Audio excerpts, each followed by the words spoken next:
Dreams Story.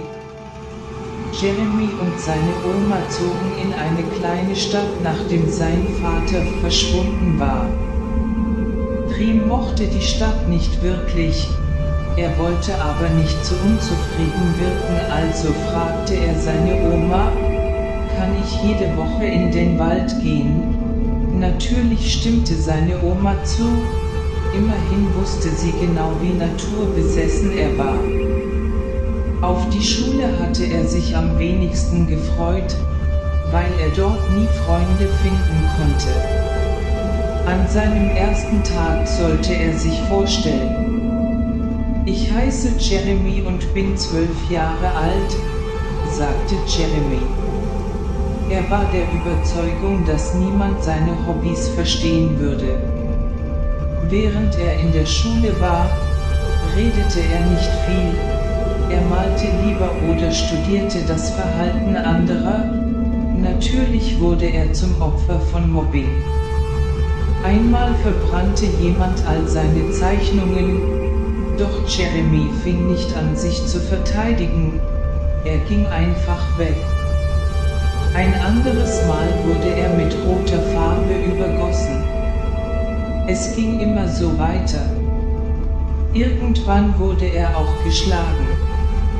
Eines Tages wurde es ihm zu viel, als jemand das Foto von seinem Vater verbrannte. Jeremy rannte nach Hause. Dort wartete seine Oma auf ihn. Sie sah sehr mitgenommen aus. Dein Vater, er ist. Seine Oma fing an zu weinen, bevor sie weitersprechen konnte. Doch Jeremy wusste genau, was sie sagen wollte. Er setzte sich zu seiner Oma und tröstete sie. Er selber war ein wenig überfordert und wusste nicht recht, wie er reagieren sollte. Er blieb ein paar Tage zu Hause, um sich von dem Schock zu erholen. Ein Jahr verging. Er konnte sich daran gewöhnen, dass sein Vater ihn nicht mehr begrüßte, wenn er nach Hause kam. Natürlich hinterließ das ein bitteres Gefühl, aber seine Oma konnte ihn ablenken. Dieser Tag war ein ganz normaler. Er wurde ein paar Mal blöd angesprochen, aber ansonsten war alles in Ordnung. Als er nach Hause kam, stand ein Rettungswagen an seinem Haus. Seine Oma hatte einen Herzinfarkt, hat aber knapp überlebt. Als sich alle beruhigen konnten, wurde seine Oma untersucht und es wurde festgestellt, dass sie sehr krank war und dass sie sich nicht mehr um Jeremy kümmern konnte. Deswegen sollte er zu seiner Mutter gehen. Das Problem war, dass Jeremys Mutter Jeremy verabscheute und ihm die Schuld für ihre gescheiterte Ehe gab. Dabei war der Grund, dass sie Geld klaute und fremd ging. Jeremys Oma war dagegen, aber es wurde schon alles entschieden. Als Jeremy in der Wohnung seiner Mutter ankam, war er überrascht, wie sein Zimmer aussah. Es hat nirgends nach Alkohol gerochen und die Wände waren sauber. Er hatte ein Bett und sogar einen Schreibtisch. Der Schreibtisch hatte 3 große Schubladen und oben stand ein Stiftebehälter.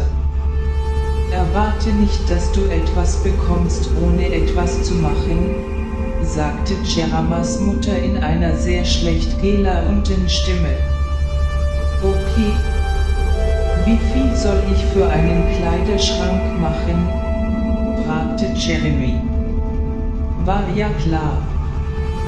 Du kommst so sehr nach deinem Vater, nie zufrieden. Du bist hier keine 10 Minuten und beschwerst dich, meckerte seine Mutter. Lege deinen Scheiß in die Schubladen von dem Schreibtisch, du Bengal, sagte sie. Duschen konnte Jeremy nur, wenn seine Mutter nicht da war. Sie meinte, sie würde sich von den Geräuschen vom Wasser gestört fühlen.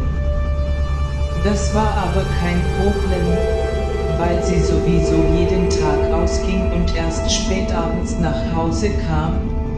meistens stockbesoffen. Seine Klamotten konnte er aber nicht oft waschen, weil die Waschmaschine in einem zu gesperrten Raum war und den Schlüssel hatte nur seine Mutter. Damit er den Schlüssel bekam, musste er seine Mutter fragen und das ging nur nach der Schule, wenn sie nach Hause kam und mal nicht sturzbesoffen war. Das sorgte dafür, dass seine Klamotten oft unangenehm rochen, nach Zigaretten, Alkohol und Schweiß. Das sorgte wiederum dazu, dass das Mobbing schlimmer wurde. Ein Jahr verging. Jeremy hatte etwas Neues für sich entdeckt. Es nannte sich Creepypasta. Leo war sein Lieblingscharakter und er war sich sicher, dass es Slenderman und Co. gab. Jeremy malte sich eigene Poster und hängte sie überall in seinem Zimmer auf. An einem Tag fand er eine graue Zipfelmütze mit dunkelgrauen Sternen. Das gefiel ihm sehr, also nahm er sie mit nach Hause und machte sie sauber. Wenn er alleine war, trug er sie immer. Einmal kam seine Mutter wieder komplett dicht nach Hause und schrie die Wohnung zusammen. Das erschreckte Jeremy so sehr, dass er aus Reflex aus seinem Zimmer rannte, um nach dem Rechten zu sehen. Allerdings trug er noch seine Mütze und das mochte seine Mutter nicht. Sie packte die Mütze und warf sie auf den Boden. Dann trat sie mit ihren dreckigen Schuhen drauf und schlug ihm ins Gesicht. Jeremy schaute ihr nicht ins Gesicht. Er hob die Mütze auf und ging ins Bad. Dort reinigte er sie unterm Wasserhahn gründlich. Als der Dreck draußen war, legte er sie auf die Heizung und schaute aus dem Fenster. Auf einem Weg sah er ein Mädchen, welches sehr lange blonde Haare hatte. Sie sah von der Entfernung aus wie circa 15, also fast so alt wie Jeremy. Am nächsten Tag war die Mütze wieder trocken und sauber. Jeremy ging ein paar Tage später mal wieder in den Wald, um Tiere zu beobachten. Dort fand er ein Waschbärjunges. Jeremy schaute sich nach der Mutter des kleinen Waschbären um und er fand sie tot. Es schien so, als hätte sie versucht, ihre Jungtiere zu verteidigen. Leider starb sie und 2 ihrer Jungen. Nur der kleine Baby-Waschbär überlebte. Riem zog seine Jacke aus und wickelte den Kleinen ein, damit er nicht frierte. Am nächsten Tag kaufte er Futter und badete ihn. Natürlich trocknete er ihn ab, damit er nicht krank wird. Dann fütterte er ihn und suchte einen sicheren Unterschlupf für den kleinen Waschbären. Er kam danach alle 2 Tage in den Wald, um nach dem Kleinen zu schauen. Ein Jahr verging. Jeffrey, der kleine Waschbär, wurde erwachsen und verhielt sich wie eine Katze gegenüber Jeremy. Immer noch ging Jeremy alle 2 Tage nach Jeffrey sehen, doch eines Tages kam seine Mutter wieder stockbesoffen nach Hause und wollte die Treppe hochgehen und weil sie kein Gleichgewicht hatte, musste sie sich festhalten. Dabei hielt sie sich auch an Jeremy fest. Doch sie zog so doll an seinem Hoodie, dass er die ganze Treppe runterfiel und sich den rechten Arm und ein Bein brach. Als er im Krankenhaus aufwachte, stand niemand um ihn herum oder wartete auf einem Stuhl. Nach ein paar Tagen wurde er entlassen, aber anstatt nach Hause zu gehen, ging er so schnell er konnte in den Wald, um nach Jeffrey zu sehen. Herrje! Jeffrey, wo bist du? Rief Jeremy, als er sich umschaute. Er war schon besorgt, dass Jeffrey was passiert sein könnte, doch nach kurzer Zeit fand Jeremy ihn in dem Unterschlupf. Jeremy setzte sich zu Jeffrey. Dieser setzte sich dann auf Jeremys Schoß und ruhte sich aus. Weißt du, das Träumen war so schön. Ich bin aufgewacht und musste nichts machen und auch nicht zur Schule. Um ehrlich zu sein, bin ich froh, dass ich im Krankenhaus war, sagte Jeremy mit einem traurigen Ton. Weil ihm das Träumen so gut gefallen hatte, sagte er spaßeshalber, wenn ich zu Creepypasta gehöre, wird das mein Name. Dream. Er musste bei diesem Gedanken schmunzeln. Auf dem Weg nach Hause fand er 50 Euro. Damit holte er sich eine hellgraue Hose und einen dunkelgrauen Hoodie. Er fand die zwei Sachen passend zu seiner Zipfelmütze. Ein Jahr verging und es hatte sich eigentlich nichts verändert. Die Schule war ein schrecklicher Ort, zu Hause war ein schrecklicher Ort und der Wald war toll. Überall lag noch Schnee. Das machte den Wald noch schöner und auch wenn Jeffrey die meiste Zeit schlief, ging Jeremy in den Wald. Doch wie das Unglück so will, fiel er wieder die Treppe runter. Danach kroch er mit einem gebrochenen und einem verstauchten Bein raus. Als er die Straße überquert hatte, fiel er zu Boden, auf eine dicke Schicht Schnee. Dort lag er bewegungslos da, bis er das Bewusstsein verlor. Als er dieses Mal aufwachte, sah er schwarz, nur eine Stimme rief laut rum, sie klingt sehr überrascht. Hallo Jeremy. Du bist im Krankenhaus, eigentlich haben wir dich für tot erklärt. Dein Herz hat aufgehört zu schlagen und die Wiederbelebung ist fehlgeschlagen. Es ist ein Wunder. Leider sind deine Augen sehr beschädigt. Es ist gut möglich, dass du nie wieder sehen kannst, sagte eine tiefe Stimme. Danach hörte er, wie die Person mit jemandem unterhielt.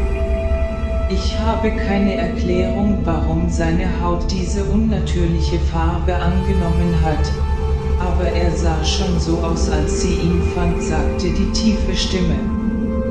Als Dreams Beine und Rippen wieder ganz verheilt waren, wurden seine Augen noch ein paar Mal untersucht. Am Tag seiner Entlassung sollte er von einem Pfleger nach Hause gebracht werden, weil er immer noch nichts sehen konnte. Davor wollte er aber noch mal duschen, das konnte er schon alleine. Außerdem weigerte er sich vor anderen auszuziehen. Als er den Verband abmachte, schaute er in den Spiegel, aus Hoffnung wieder etwas zu sehen. Als der Verband ab war, konnte er etwas sehen. Er schaute erstaunt in den Spiegel, doch auf einmal färbte sich seine Pupille rot, der Rest seines Auges wurde pechschwarz und aus seinen Augen floss eine Flüssigkeit in derselben Farbe. Jeremy schreckte vom Spiegel zurück und fiel hin, es rumste kurz und eine Pflegerin fragte, alles gut da drin? Ja, ich habe nur den Duschkopf fallen lassen. Als Jeremy mit dem Duschen fertig war, verband er seine Augen wieder und ließ sich nach Hause fahren. Ein paar Tage vergingen und die Augen von Dream waren immer noch schwarz, aber die Flüssigkeit kam nur raus, wenn Jeremy es zuließ. Es war so eine Art Weinen, nur musste er dafür nicht traurig sein.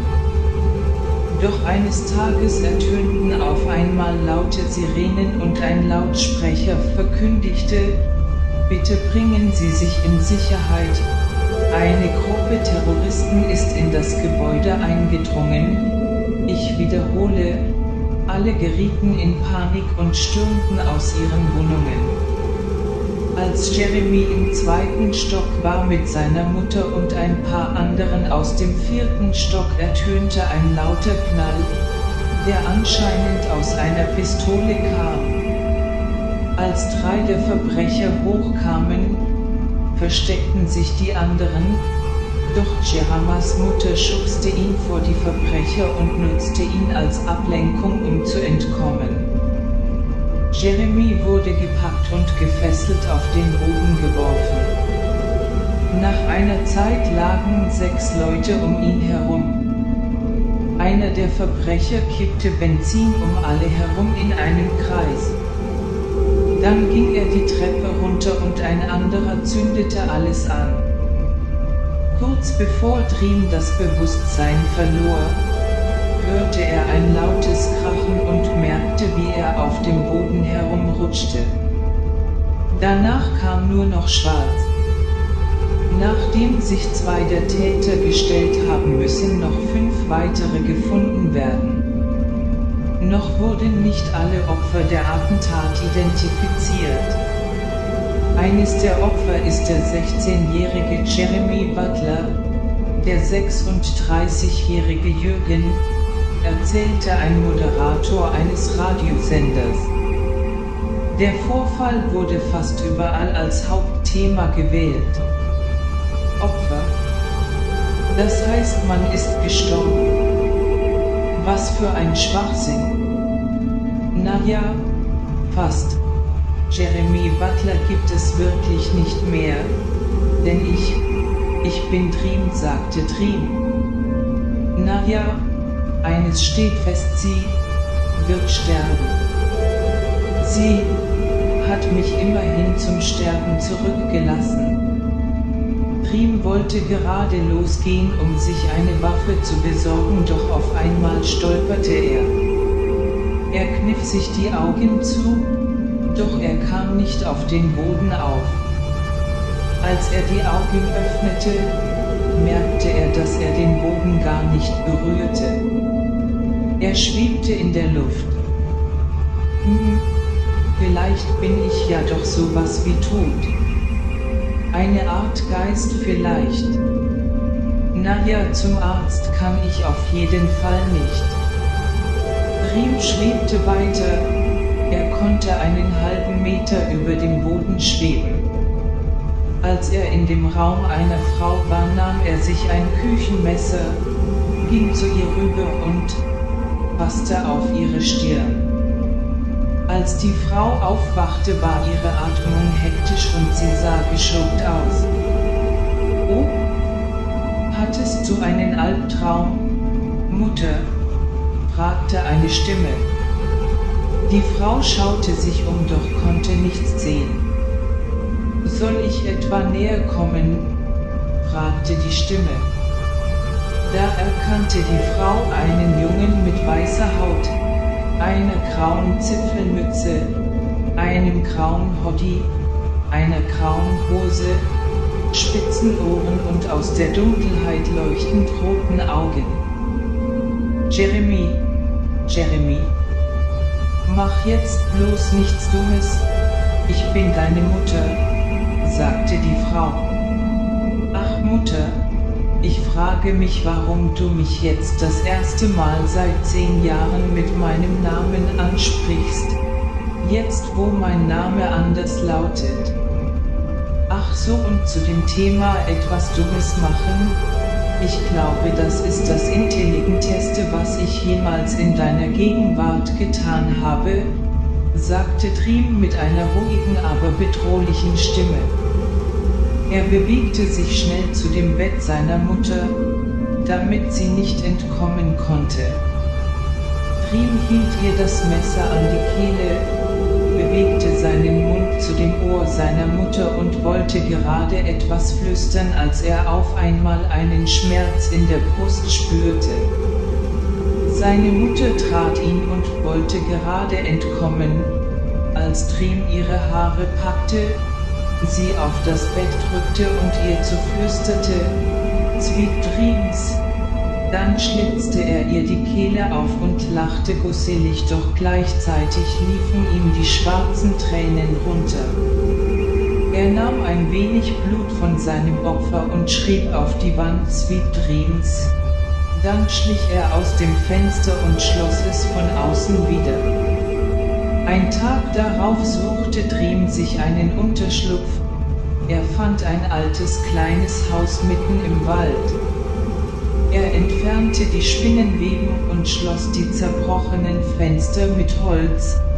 Dann holte er Jeffrey zu seinem neuen Unterschlupf und machte ihm einen kleinen Eingang, damit Jeffrey nicht draußen sein musste, aber auch nicht drinnen eingesperrt war. Dabei merkte er, dass er sehr viel Hunger hatte. Er beschloss, etwas zu essen zu holen. Dafür setzte er sich die Kapuze auf und machte seine Haare vor sein Gesicht, damit niemand seine Augen sehen konnte. Er ging in die Stadt, um sich etwas zu holen, doch bevor er in den Laden ging, fiel ihm ein, dass er gar kein Geld hatte. Also musste er fürs Erste hungern. Ich verstehe das nicht. Ich kann schweben und habe den Einsturz eines Hauses überlebt, aber Hunger habe ich trotzdem, dachte sich Dream. Als er umkehren wollte, lief er Jessica, einer seiner Mobberinnen, über den Weg. Sie erkannte ihn nicht und stieß gegen seine Schulter, doch sie entschuldigte sich nicht zu deren, schaute weiter auf ihr Handy. Als es Abend wurde, nahm Dream sein Messer und ging zu dem Haus von Jessica. Als die Tür fast zufiel, schlich Dream sich mit rein und folgte ihr vorsichtig auf ihr Zimmer. Als alle Lichter ausgingen und Jessica schlief, fasste Dream ihr auf die Stirn. Dann wachte sie erschrocken auf und starrte entsetzt in Dreams Gesicht. »Oh, hattest du einen Albtraum? Alles gut, ich helfe dir einzuschlafen.« »Sweet Dreams«, sagte Dream wieder in einer sehr ruhigen, aber bedrohlichen Stimme. Dann schlitzte er ihre Kehle auf. Er schrieb wieder mit dem Blut auf ihre Wand. Dann nahm er sich ein wenig Geld von ihrem Nachtkästchen, schloss ihre Augen und ging wieder aus dem Fenster raus. Sein Magen knurrte, als er wieder bei seinem Unterschlupf war. Insgesamt hat er 100 € geklaut. Damit konnte er sich gerade so alles holen, was er wollte. Als er in den Laden ging, hatte jemand seine Augen gesehen. Diese Person meinte aber nur coole Kontaktlinsen. Als Dream fertig mit dem ersten Einkauf war, ging er erstmal zu seinem Unterschlupf, weil es sonst zu schwer geworden wäre. Er hatte sich Stifte, einen Radiergummi, Wasser, ein Feuerzeug und Instant-Nudeln gekauft. Auf seiner Einkaufsliste stand noch Papier und eine Matratze. Als er mit dem Einkaufen fertig war, suchte er sich etwas Leichtes mit einer glatten Unterlage, eine Art Klemmbrett, damit er besser malen konnte, ohne dass das Papier reißen konnte. Nach einer Weile beschloss er sich jede Woche ein Opfer zu suchen. Er nahm nicht nur seine Marbe, sondern auch andere böse Menschen. Ihm war alles dabei egal, wenn die Person etwas in seinen Augen Unverzeihliches getan hat, wurde sie getötet. Über die Opfer wurde auch langsam im Internet berichtet und er wurde als Serienmörder bezeichnet. Doch es gab eine Sache, die Dream daran aufregte, und das war der Satz: Ein Unschuldiger wurde getötet. Unschuldig? Wollen die mich verarschen? Sagte Dream jedes Mal, wenn er diesen Satz hörte. Nach einer Weile lernte er ein 17-jähriges Mädchen kennen. Sie hatte lange blonde Haare, die ihr bis zur Hüfte gehen, und einen sehr schönen femininen Körper. Nur war ein kleiner Teil ihres Gesichts vernäht mit der Haut von jemand anderem. Sie stellte sich als noch komplett menschlich heraus, aber sie war auch eine Mörderin, weil sie sich rächen will für die Qualen, die ihr so ein Psycho bei einer Art Experiment zugefügt hatte. Sie stellte sich als Dolly vor. Jeden Monat besuchte sie Dream, doch wirklich Freunde wurden sie nicht, weil Dream sie für ein wenig zickig und selbstverliebt hielt und sie war der Meinung, Dream wäre arrogant und komisch. Also meckerte Dolly immer rum, wenn sie bei Dream war, und Dream hörte meistens nicht zu. Trotzdem halfen die beiden sich. Dolly holte ihm Essen und hatte ihm mal ein Kissen geschenkt, während Dream mit ihr seinen Unterschlupf teilte, wenn ihr die Polizei im Nacken saß. Dream fing an, Slenderman zu suchen, und wenn er wieder mal nichts fand, setzte er sich hin und malte irgendetwas, was er auf dem Weg gefunden hatte oder was ihm so in den Kopf kam. Eine lange Zeit verging, doch Dream fand nichts. Jedoch fühlte er sich in letzter Zeit oft beobachtet. Als er eines Tages wieder fertig mit Suchen war, setzte er sich wieder hin und malte ein Bild. Eine Weile verging. Dream schien eingeschlafen zu sein, denn als er die Augen wieder öffnete, war es dunkel und er war umgeben von Nebel. Es schien so, als würde sich etwas im Nebel bewegen, etwas Großes, aber sehr Dünnes. Dream musste grinsen, er schien sehr glücklich. Hey, weißt du, wie lange ich nach dir gesucht habe? Und dann kommst du einfach her und beobachtest mich insgeheim, sagte Dream. Die Gestalt im Nebel kam näher und zu sehen war ein Kopf ohne Gesicht und ein langer Körper mit schwarzem Anzug. Es war tatsächlich Slenderman. Dream stand auf, aber bewegte sich nicht. Er wollte gerade anfangen zu reden, als Slenderman ihn mit einem seiner vielen Arme packte. Dabei hielt er ihm auch den Mund zu. Auf einmal wurde es schwarz, aber nur kurz. Als er wieder was sah, schaute er sich um und merkte, er ist nicht mehr im Wald, sondern in einem Raum. Gib ihn zurück, Jeff, sagte eine kindliche Stimme. Dream schaute runter und sah Jeff, der Sallys Teddybären in der Hand hatte und ihn nicht zurückgeben wollte, während Ben versuchte, Sally zu helfen, den Bären wieder zu bekommen. Als Jeff Slenderman sah, gab er den Bären zurück und legte dieses „Ich habe nichts gemacht" Grinsen auf. Dream platzte fast vor Freude. Er hatte nicht nur Slenderman gefunden, nein, er hatte ihn sogar zu ihrem Lager gebracht. Sally bemerkte das neue Gesicht und fragte neugierig: Wer ist das? Slenderman antwortete: Erkläre ich gleich. Da kam Jack in den Raum. Hat jemand mein Glas mitgenommen? Jack stoppte, als er Dream sah. Jack, sag allen, sie sollen hierher kommen, sonst wird er hier noch getötet, sagte Slenderman. Als alle in dem Raum waren, sah Dream sogar Leo und das ließ ihn echt fast platzen. Das ist Dream. Er scheint schon seit ein paar Jahren nach uns zu suchen und er tötet ebenfalls, also tötet ihn einfach nicht, erklärte Slenderman. Dann ließ er Dream fallen. Dieser fing an zu schweben, kurz bevor er auf den Boden aufkam. Nach einer kurzen Zeit waren fast alle gegangen. Jeff und Ben spielten irgendein Videospiel, während Dream ein wenig überfordert war. Er wusste nicht, was er machen sollte, also blieb er einfach stehen. Auf einmal fragte Sally: Du kannst doch schweben. Kannst du mich Huckepack tragen? Dream nickte und ging in die Knie, damit Sally auf seine Schultern konnte.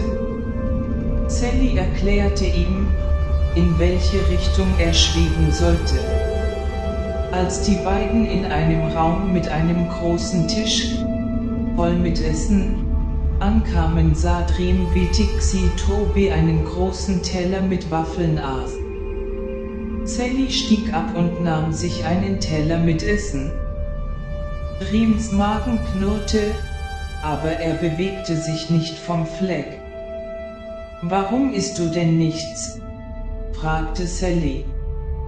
Dream stotterte, »Ich wusste nicht, dass ich etwas essen darf.« Sally sagte, »Aber natürlich darfst du was essen.« Ein wenig Zeit verging und Dream bekam einen eigenen Raum. Er ging nochmal zu seinem ehemaligen Unterschlupf zurück und holte dort Jeffrey und sein Eigentum.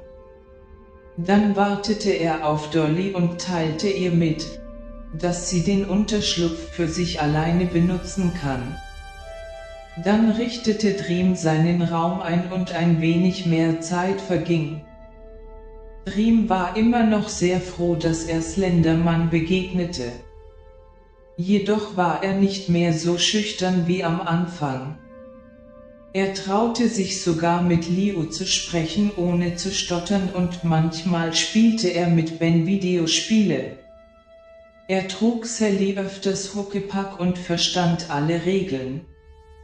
Nach einiger Zeit bekam er seinen ersten Auftrag.